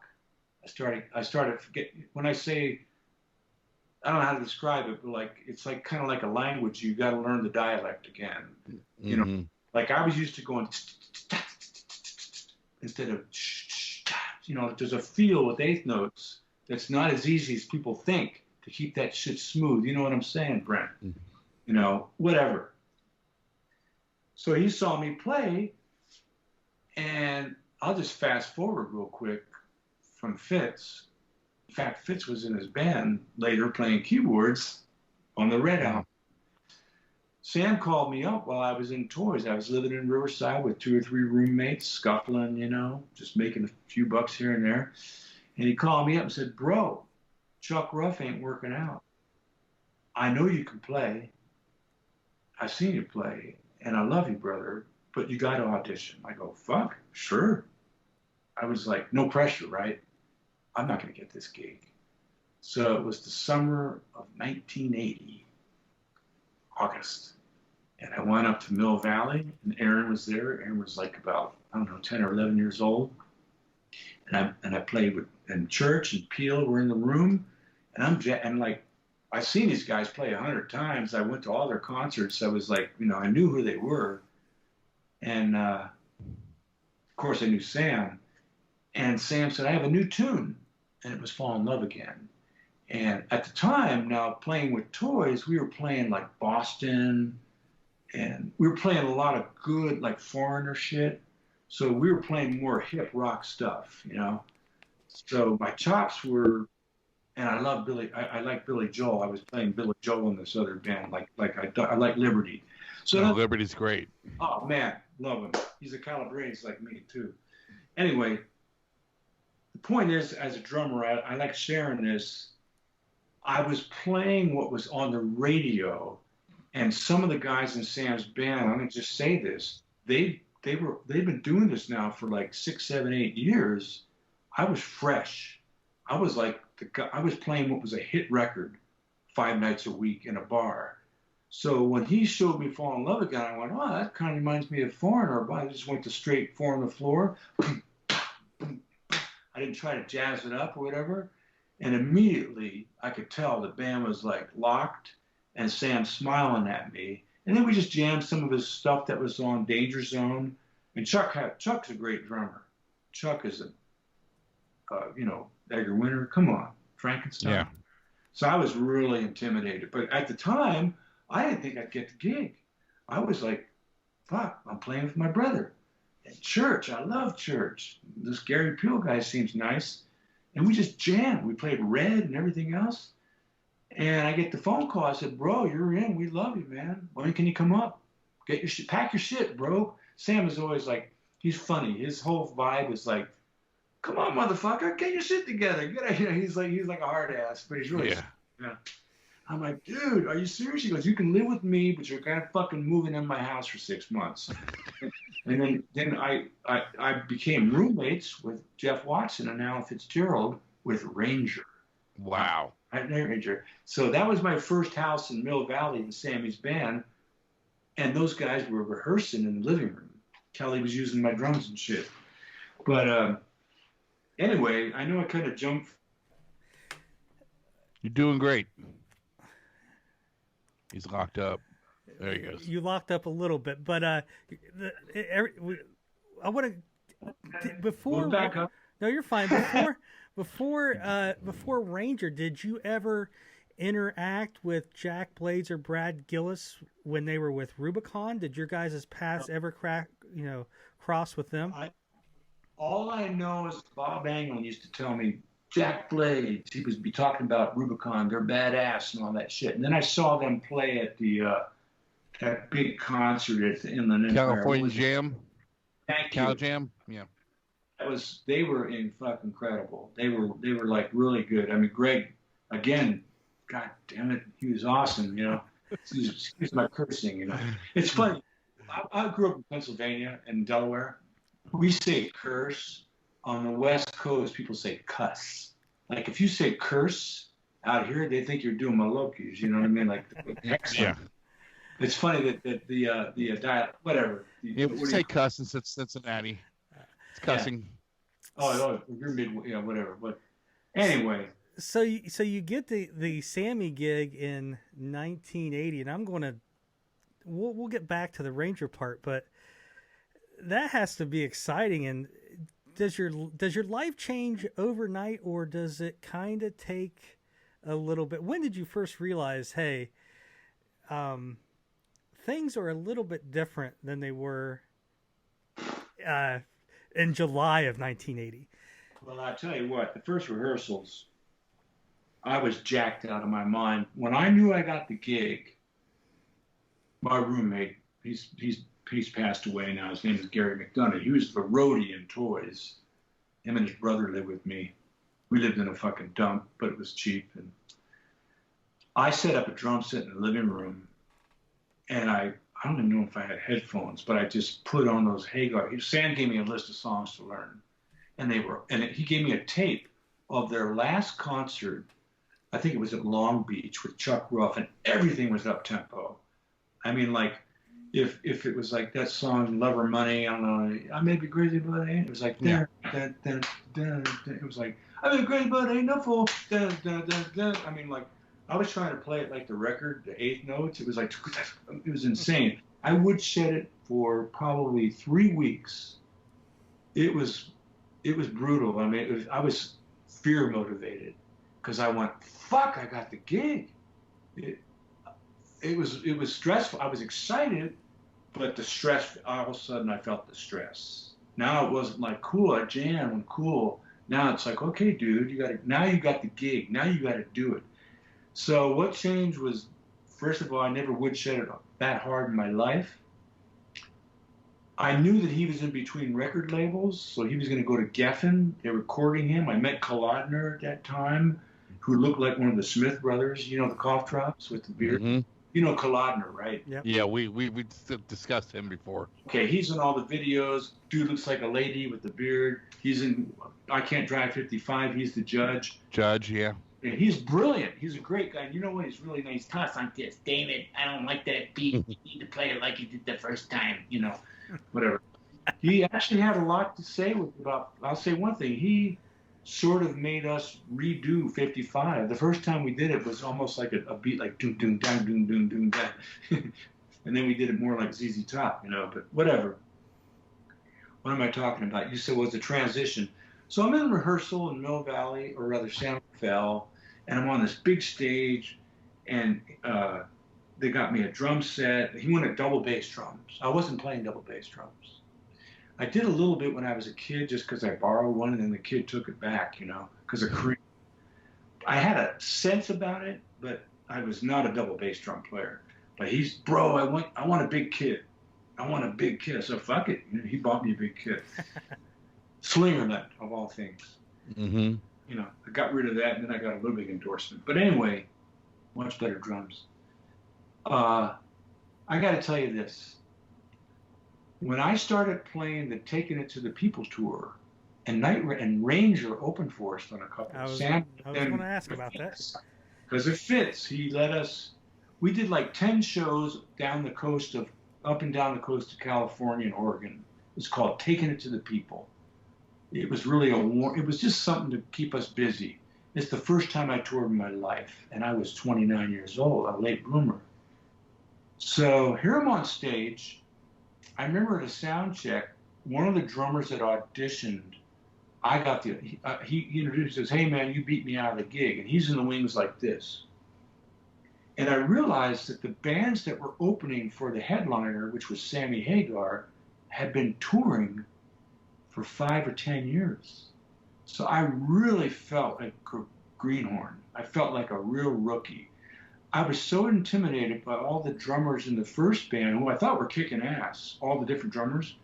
They just seemed more at ease. They'd been on the road. They knew how to get a sound check. I mean, it's not like I never did that stuff, but not on this level. You know what I mean? Mm-hmm. Sammy Hagar, Montrose. I was like, even though he's my buddy, I had full respect. I've been in the trenches now for like 5 years playing in bars while he was doing it. So now I'm with Sam E, and I'm on stage with Bill Church and Gary Peel, and I'm like, fuck, you know, like I caught the gig, but it was really intimidating. I was nervous, and I was not comfortable in those shoes. Not because I wasn't talented, but I just felt like, I almost felt guilty because I beat the guys out that'd been playing longer than me or like had more experience. It was like they come to the show and you could feel the attitude. What you got? Why do you pick you? You know, you're like, whatever. So my first tour was not fun. I mean, it wasn't fun. I mean, it was, once we got loose and like I'm like about an hour into the show and I'm sweating. All right, yeah. But man, those first few shows, I was a nervous wreck. Yeah. Yeah, but you know, he was comfortable with you. He knew he was going to what he was going to get out of you as a person, as a musician. You know, those other guys, if they were better, who cares? He knew what he wanted. You know. Well, you know, I tell you, Brent, you guys seem very in tune. I'm not just giving you lip service. Like, I actually want to thank Sam. I mean, now we've known each other all these years. As I'm older, I look back, I tell you this story, he had more confidence in me than I had myself. He knew I had talent. He saw me as a young kid, what I used to do. I really liked the studio. the thing that I'll tell you that after that, taking it to the People tour, if I can jump forward real quick. Yeah. I'm in Sammy's band. I'm living with Fitz and Jeff Watson. Me and Jeff had some crazy times together. Fitz was reading a book or watching basketball. Me and Jeff were out banging chicks. I mean, good God, we were dangerous. I mean, we had a good time. What can I say? I mean, whatever. And he's a funny guy. Jeff is crazy. He's funny. A crazy guitar player. You know, it's funny. I want to interrupt you, and I apologize.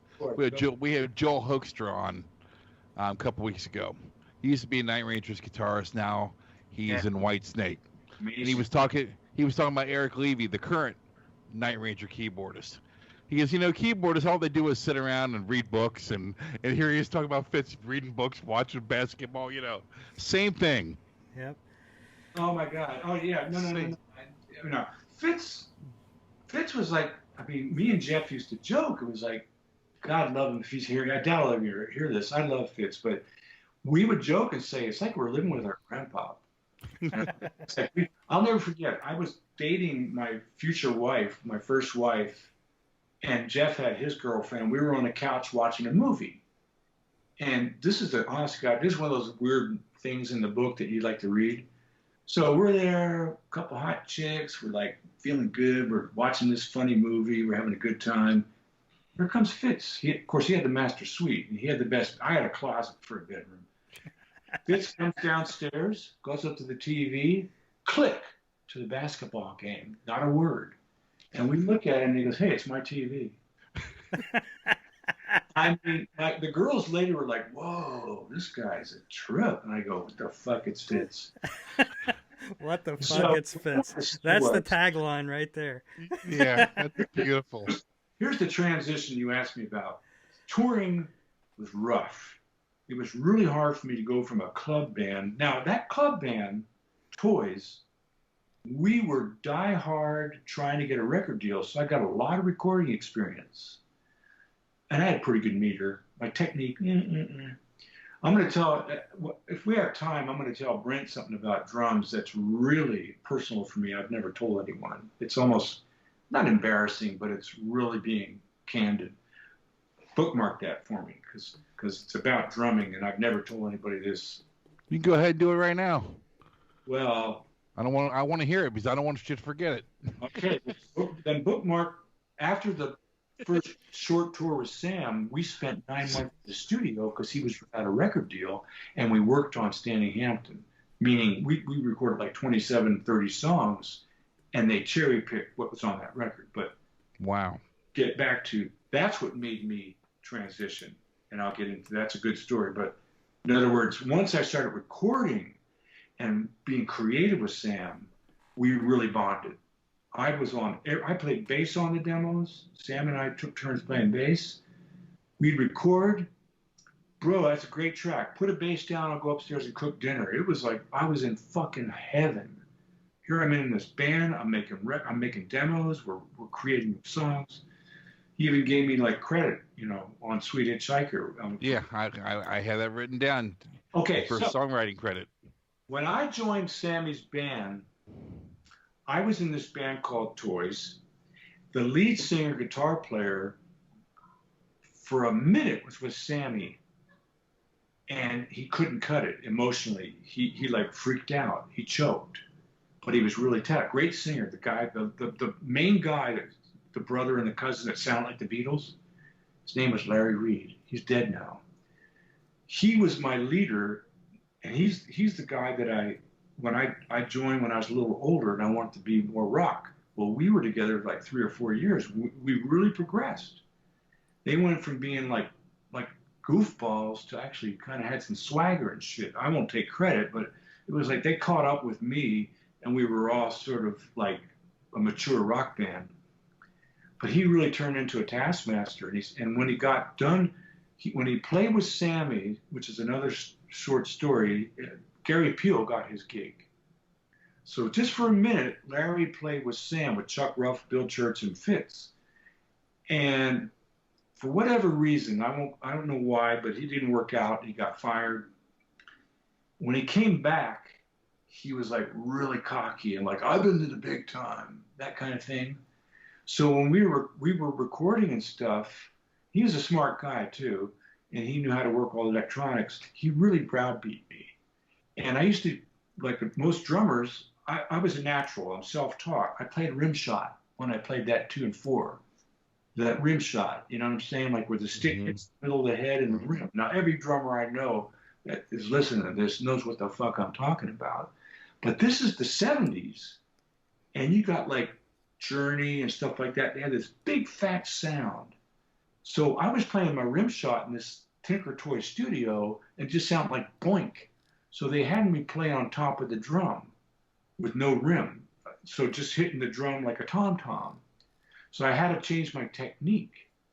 And this is right before, I mean, this is in the time period where right before I'm going to join Sam's band. So I'm in a state of flux. I play my whole life just popping that snare. And all of a sudden I have to play off like this, like a jazz drummer almost. Now, a little side note, what's his name? Fuzzy-haired guy, bless his soul. He just passed away a few years ago. The guy from Boston, the first drummer, the black hair. Sid. Yep. Sid played. Tom Scholes, who's a Taskmaster, had him play the same way. Wouldn't allow him to do a rim shot. Wanted that fat, big, kind of like R&B sound on the snare. He wanted no snap. No, he didn't want no Stuart Copeland. He wanted goosh. So when I got the audition, I freaked out because I knew I'd changed my technique and I was sitting kind of like I am now, a little bit low. So I raised my seat up high, like the guy in the knack, so that I could get some velocity, hitting no rim. And those tours I did with Sam, all those Geffen tours, I played no rim shot. I played off the drum, like I was hitting a cymbal or a tom. Yeah. Now I'm back. In an alliance, I play at the rim. I'm way better now. I'm actually, from doing that, it made me actually a better drummer going back to the rim. But to play off the drum after you are used to like laying into it and go like I don't know. So when I moved in with Fitz and Watson, I said to them, look, from noon to 4, I got a woodshed. And I got pads and I put towels and I said, and if I can't do that, I'm moving out. And they needed to rent. So 3 hours a day with a fucking metronome after I got that audition, I played every beat and song I knew with this old Seth Thomas click, clack, click. And when I got to do that fucking record with Keith Olsen, who was awesome, and then I'll stop telling you this story, on the console board, the 48 track, he had a stopwatch. And if you sped up more than 3/10 of a second over 4 bars, he didn't like it. And he would go, like on the playback, he'd go in the 0 meter. So I knew that every 4 bars, I only shifted maybe 1/10 of a second. My time was fucking good. There were no click tracks on any of those Hagar records. So that's awesome. So what I'm saying to you as a drummer is I like kind of kept that a secret. I didn't go telling people, hey man, I'm changing my technique, by the way, before I do this record, or I'm going to do this tour with you, but I'm working on a new technique. I don't recommend doing that shit. But that's another thing that made me nervous. I'm like fucking, wanting to go back to the old whatever. You had to commit. Because I was in the middle of a shift, it was too hard to go back. I don't know how to explain it, but all right. What would we bookmark? Well, so we were going, before we get into, the 9 months in the studio for Standing Hampton, I want to go back to the Take It to the People tour?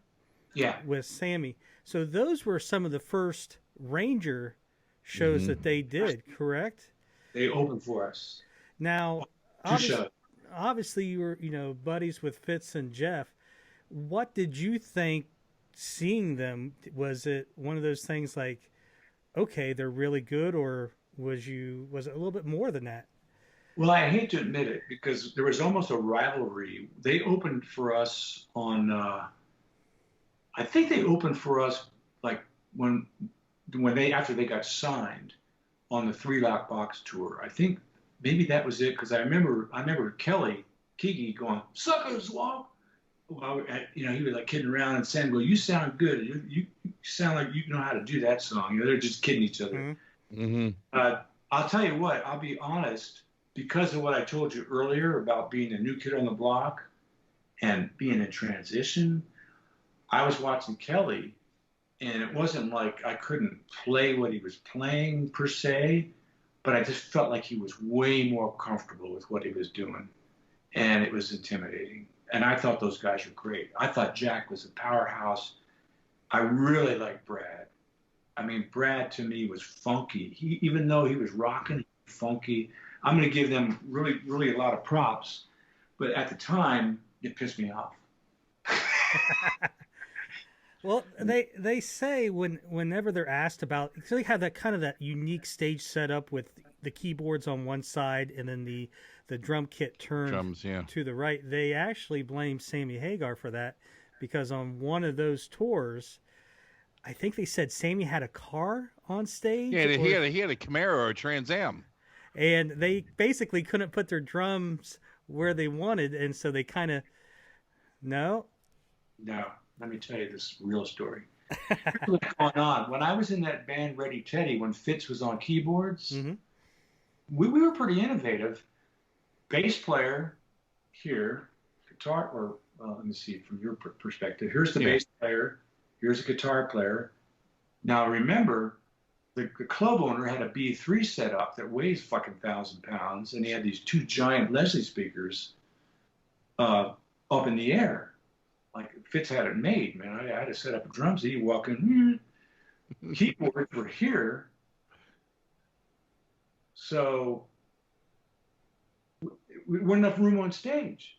So we decided to put the drums over here, the opposite of Kelly and Fitz. And that's how that band did it, the whole thing for like almost a year. We were like this with the bass and guitar in the middle. And it was really cool. I dug it. And I swear to God, now, I've been in their band discussions. Fitz and I were roommates. We were friends, even though he's my grandpa.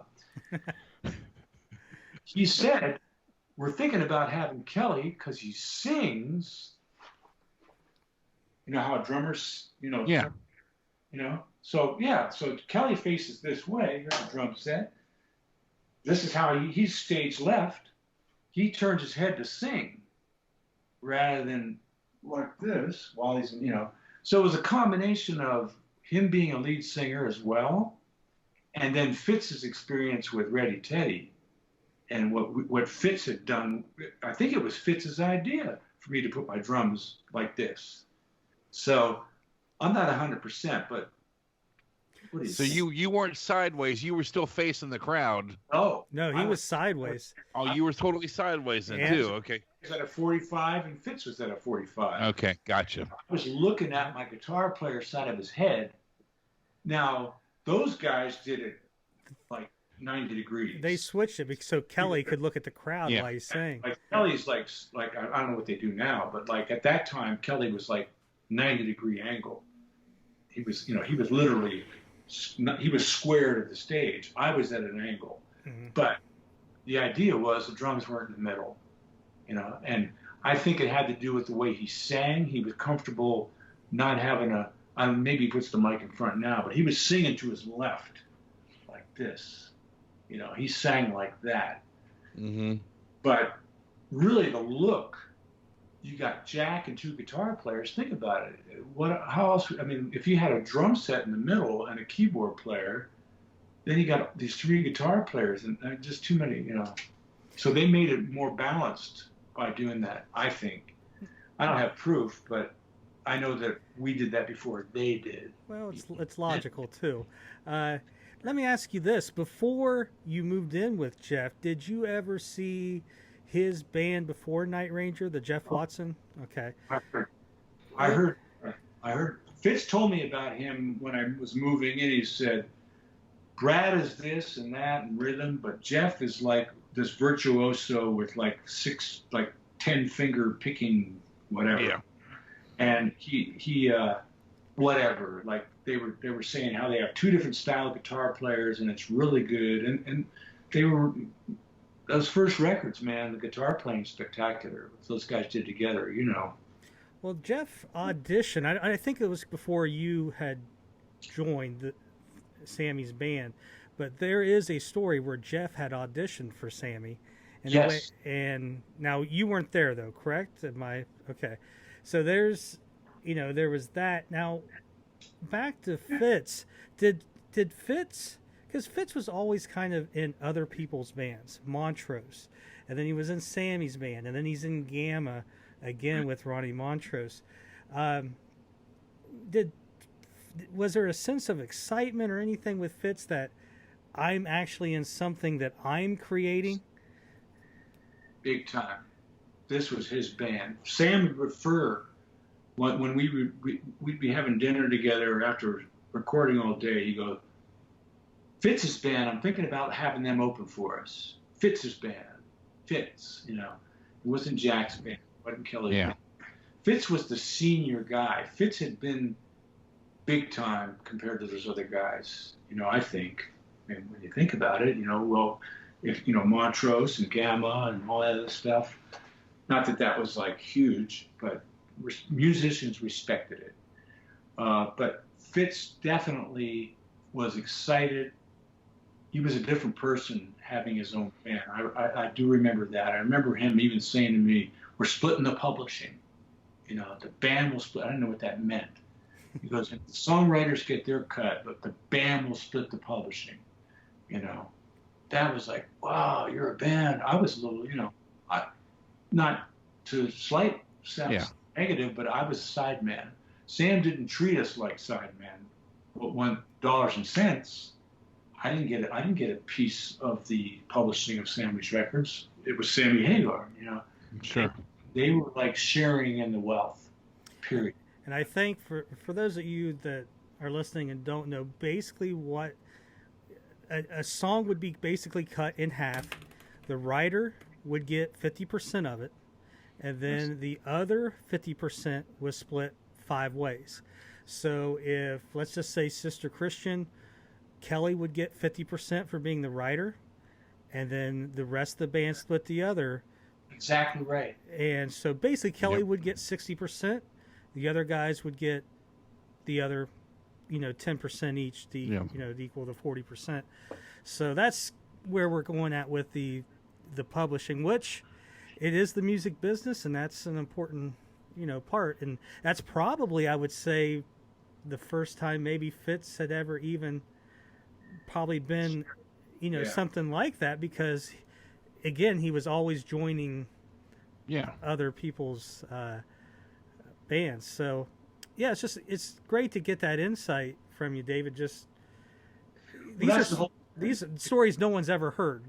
Well, the thing is like, if you're a band, and you have a hit record, everybody in the band's gonna be going all right. I mean, like the fact that they had multiple platinum records, you don't have a song and you're collecting big checks. Jack and Kelly, biggest checks. Kelly had the biggest hit, Sister Christian, right? That was like that chart at the highest. That was like top 10. Correct. That's heavy duty. I mean, especially in rock radio. Hats off to him. But yeah, like Fitz was going to get a piece of the pie, and he had input, and he loved everybody, and he loved the music, and And he an amazing talent, period. Oh. When you're sitting talking about him playing fretless basses, and it makes so much sense what he brought to Night Ranger. I mean, it's like I told you months ago. We love the guy. We honestly love the guy. We love what he brought to that band. We recognize it. We celebrate it. He played some bass in a funk band that was like a fusion band in Riverside at one point. I mean, it was sick. It was outside. It was fretless, and just effortless. 16, and he played proper technique. You know, like he played with all four fingers on the fretboard. You know, like some bass players, whatever. You know, he played like classical, like you would with stand-up bass. He was classically trained. His parents were classically trained musicians.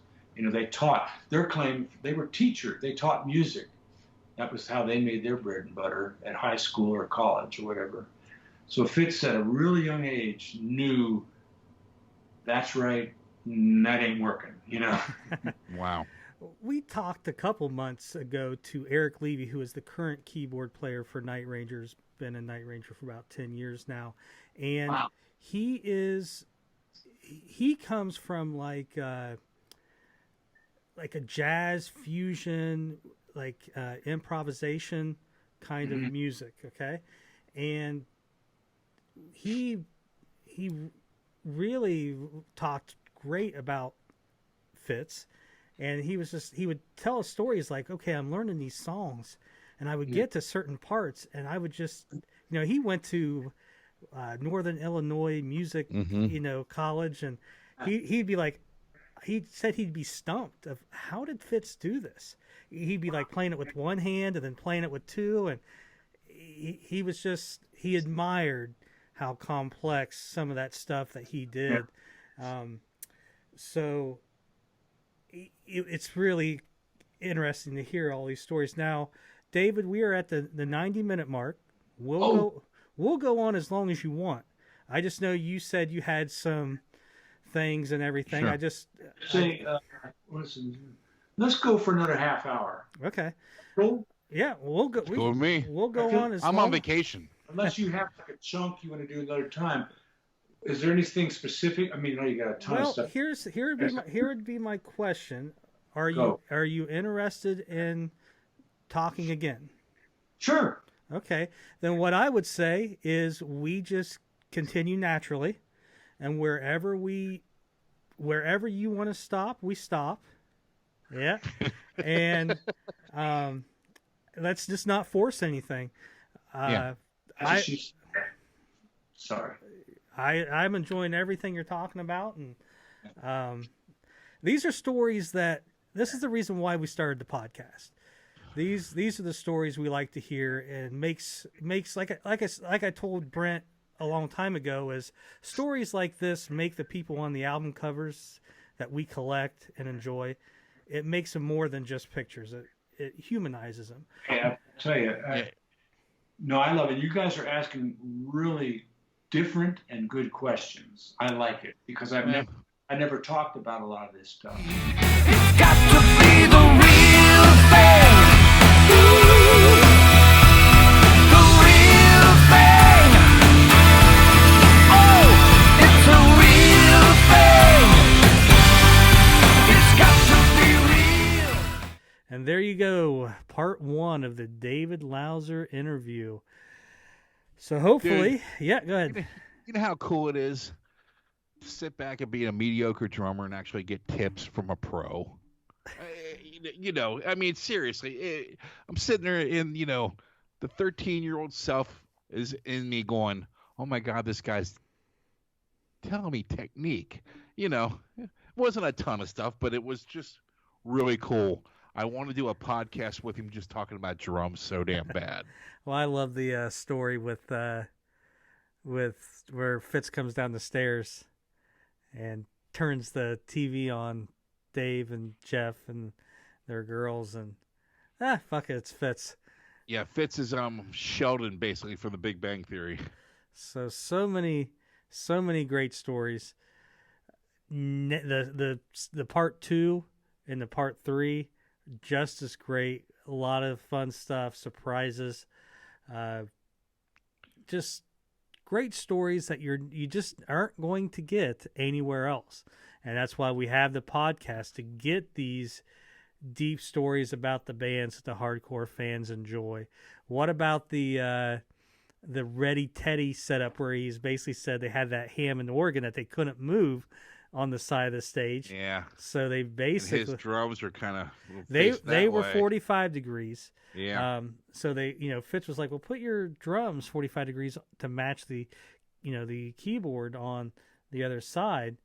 And basically later on when they're roommates, Fitz is like, hey, I'm thinking about, suggesting we do, how we did it back then, except they switched sides and did it 90 degrees. And that's that classic Night Ranger setup that they still use today. That's the first time I've ever heard that. It's always been, well, we weren't doing that, and Sammy's stage was packed, and we had to make accommodations, where Fitz was doing it years prior and brought the idea to the band. I had heard them say they did it because of no stage space at a bar they used to play at in San Francisco. That's what I had heard them say one time, And you know what? It could be that... could be that bar. Well, it could be, yes, that might be the reason why, but it could be Fitz could have been, hey, we don't have any space. Well, here's an idea I have. Kelly, you do this, I do this, and it opens up space. And he got it from his time with Ready Teddy. Well, so, it was amazing when he just started going down that road. I'm like, wow. And just can you think? The thing I liked, I liked a lot of it, but can you imagine being upstairs and hearing Ranger, rehearsing in your living room? That right there that's awesome. I just, and just hearing those songs for the first time, and just so many great stories. So, listen, we're going to release part 2 next week. We may release part 3 that week after. We may put a little break in it. We don't know, what we're doing yet. So, when we know, you will know. Wow. So if you're new to the page, new to the podcast, click subscribe and all that nonsense, and go to the Facebook page as well. We should have the website soon. If I ever decide, if I find time, maybe I'll do an Instagram page. I don't know. It's created. It's out there. It's just sitting there. So, Yeah. And Dave, thank you. David was awesome. This may be, I've loved everything we've done on this page, on this podcast, as far as interviews go. It doesn't get any better than Eric Levy playing stuff to you on the keyboards. But as far as getting some really in-depth history about Night Ranger, hands down, this is my favorite so far. And David is just, it was great getting him to come on the show. I had no clue what we were going to unearth with this guy. Had no clue. Yeah, and just, again, thanks, David, for coming on. Yeah.